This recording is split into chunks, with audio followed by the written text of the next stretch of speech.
വറഹ്മത്തുള്ളാഹി തആല വബറകാത്തു.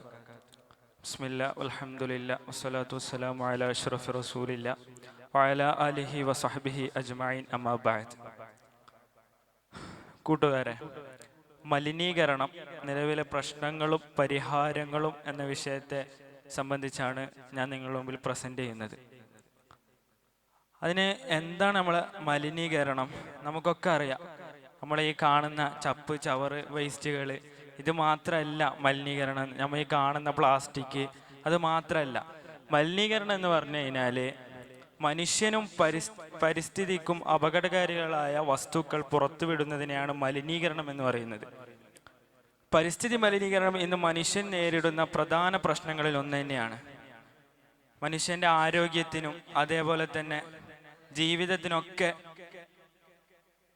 അപകടകരമായി മാറുന്ന ഒന്നാണ് ഈ മലിനീകരണം. നമുക്ക് മലിനീകരണം എന്താണെന്ന് മനസ്സിലായി അല്ലേ?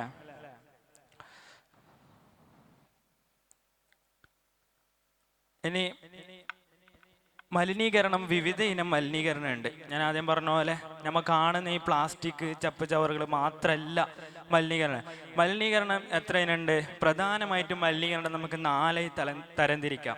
ഒന്ന് വായു മലിനീകരണം, ജലമലിനീകരണം, മണ്ണ് മലിനീകരണം, ശബ്ദ മലിനീകരണം. എന്താണ് ഈ വായു മലിനീകരണം എന്ന് പറഞ്ഞാൽ? അന്തരീക്ഷത്തിൽ പുകയും വിഷവാതകങ്ങളും മറ്റു രാസപദാർത്ഥങ്ങളും കലരുന്നത് മൂലമുണ്ടാകുന്ന മലിനീകരണമാണ് അന്തരീക്ഷ മലിനീകരണം. ഇത് മനുഷ്യന്റെയും ഭൂമിയിലെ മറ്റ് ജീവജാലങ്ങളുടെയും നിലനിൽപ്പിന് തന്നെ ഇത് ഭീഷണിയാകാനുണ്ട്. പ്രകൃതിയിലെ മനുഷ്യന്റെ ഇടപെടലുകളാണ് അധികവും ഈ അന്തരീക്ഷ മലിനീകരണം അഥവാ വായു മലിനീകരണത്തിന് കാരണമാകുന്നത്. ഇന്ധനങ്ങൾ, അതേപോലെ തന്നെ പുക, ഫാക്ടറികളിൽ നിന്നൊക്കെ വരുന്നത്, ഇതൊക്കെ ഈ അന്തരീക്ഷ മലിനീകരണത്തിന് പ്രധാനമായും കാരണമാകും. ഇതുമൂലമാണ് ഓസോൺ പാളിക്ക് വിള്ളലേക്കുന്നതൊക്കെ ഈ അന്തരീക്ഷ മലിനീകരണം കാരണമായാണ്. പിന്നെ ജലമലിനീകരണം, ഇത് മനുഷ്യന്റെ പ്രവർത്തികൾ കൊണ്ട് മാത്രം ഉണ്ടാകുന്ന ഒന്നാണ് ഈ ജലമലിനീകരണം. നമ്മൾ കടൽ യാത്ര ചെയ്യുമ്പോൾ അല്ലെങ്കിൽ കടലുകളിൽ നിന്ന് ആവശ്യത്തിലധികം നമ്മൾ മണൽ വാരുമ്പോൾ ഒക്കെ ഉണ്ടാകുന്ന ആ ജലത്തിനെ നശിപ്പിക്കുന്ന രീതിയിലുള്ള ഒന്നാണ് ഈ ജലമലിനീകരണം. ജലാശയങ്ങളുടെ മലിനീകരണം അവയുടെ ഉപയോഗത്തെ പ്രതികൂലമായി ബാധിക്കുന്നു. ഇത് സാധാരണയായി മനുഷ്യന്റെ പ്രവർത്തനങ്ങളുടെ ഫലമാണ്. തടാകങ്ങൾ, നദികൾ, സമുദ്രങ്ങൾ, ജലാശയങ്ങൾ, ജലസംഭരണികൾ, ഭൂഗർഭജലം എന്നിവ ഉൾപ്പെടുന്നതാണ് ജലാശയങ്ങൾ. ഈ ജലാശയങ്ങളിൽ മലിനീകരണം കലരുമ്പോഴാണ് ജലമലിനീകരണം ഉണ്ടാകുന്നത്. ഇനി മണ്ണ് മലിനീകരണം എന്ന് വെച്ചാൽ എന്താണ്?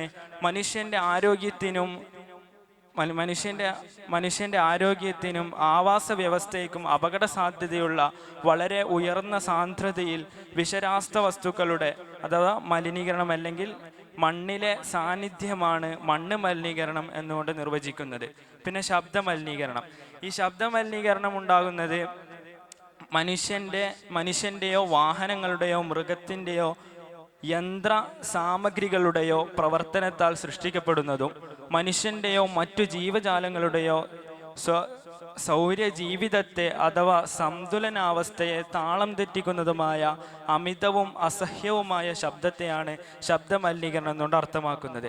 ഇത് മനുഷ്യനും മൃഗങ്ങളും തമ്മിലുള്ള ആശയവിനിമയത്തിന്, അതേപോലെ തന്നെ മനുഷ്യന്മാർ അപ്പുറം ഇപ്പുറം തമ്മിലുള്ള ആശയവിനിമയത്തിനൊക്കെ ഈ ശബ്ദമലിനീകരണം പ്രതികൂലമായി ബാധിക്കുന്നുണ്ട്.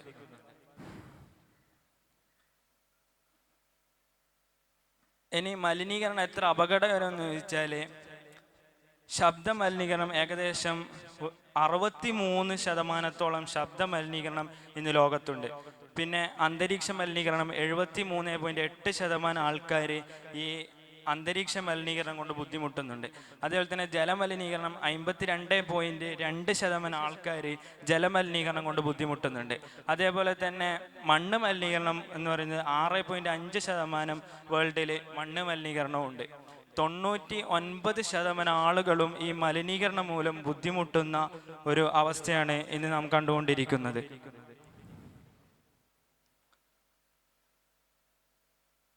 മലിനീകരണത്തിൻ്റെ വിവിധ ദൂഷ്യഫലങ്ങൾ, ആരോഗ്യ പ്രശ്നങ്ങൾ.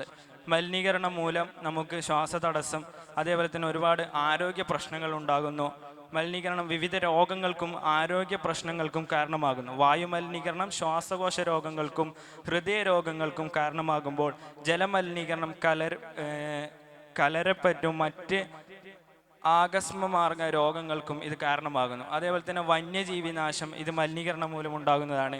ആശയവിനിമയത്തിലുള്ള തടസ്സം ഇത് ശബ്ദ മലിനീകരണം മൂലമുണ്ടാകുന്നതാണ്. പരിസ്ഥിതിയിലും ഇക്കോസിസ്റ്റത്തിലുമുള്ള മാറ്റങ്ങൾ ഇത് മണ്ണ് മലിനീകരണം മൂലമുണ്ടാകുന്നതാണ്.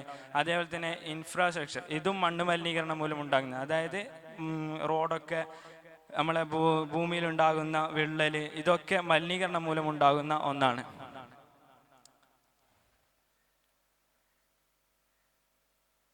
ഇനി മലിനീകരണം കുറയ്ക്കാനുള്ള നിർദ്ദേശങ്ങൾ.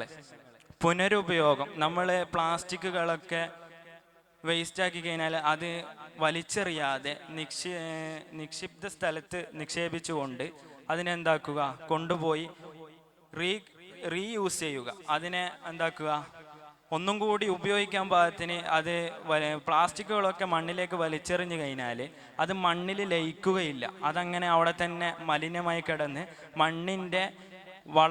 മണ്ണിൻ്റെ ഒരു പ്രതിരോധ ശക്തി തന്നെ നഷ്ടപ്പെടുക. ആ പ്ലാസ്റ്റിക്കുകളൊക്കെ ഉള്ള മണ്ണിൽ നമ്മൾ ചെടികളോ മറ്റോ നട്ട് കഴിഞ്ഞാൽ അതിൻ്റെ വളർച്ചക്കൊക്കെ അത് ബാധിക്കും.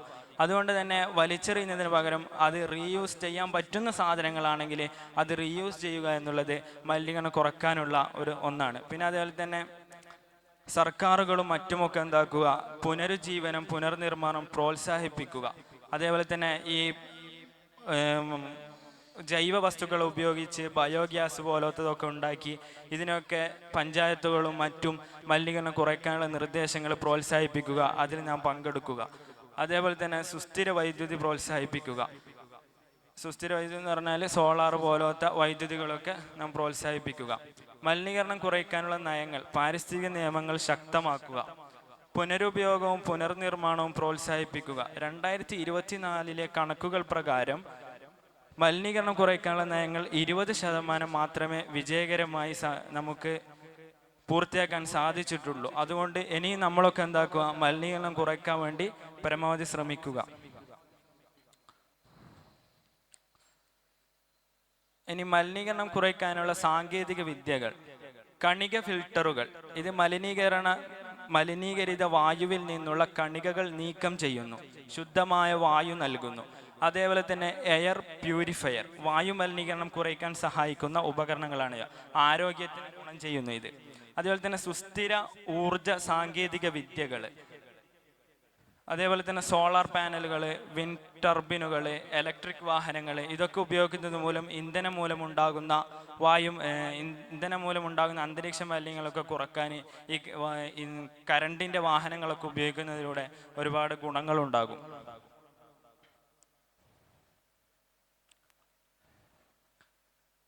മലിനീകരണ നിയന്ത്രണത്തിൻ്റെ പ്രാധാന്യം.